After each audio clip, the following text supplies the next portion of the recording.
इत्तेफाक सीएम उमर अब्दुल्ला के उस बयान से नाराज हैं जो उन्होंने कल आगा की नाराजगी को लेकर दिया।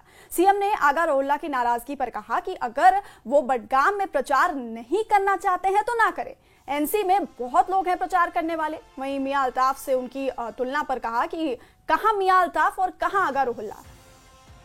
बडगाम चुनाव में आगा के प्रचार ना करने के फैसले पर भी सीएम ने सवाल उठाए और कहा कि वो कैंपेन ना करना चाहें तो ना करें। कैंपेन करने के लिए नेशनल कॉन्फ्रेंस में बहुत लोग हैं। उनके इसी बयान पर अब बवाल हो रहा है। सुनिए सीएम का वो बयान। मैंने कभी किसी को कैंपेन करने के लिए या कैंपेन करने ना करने के लिए मजबूर नहीं किया है। नहीं करना चाहते ना करें ना, कोई बात नहीं। बहुत हैं नेशनल कॉन्फ्रेंस में जो और कैंपेन कर सकते हैं। उतना ही जम्मू कश्मीर की जो वो उनकी तो मैं बात ही नहीं करूँगा। उनका ना आप किन लोगों को एक प्लेटफॉर्म पे ला रहे हो ना, कहाँ मियां अल्ताफ और कहाँ वो।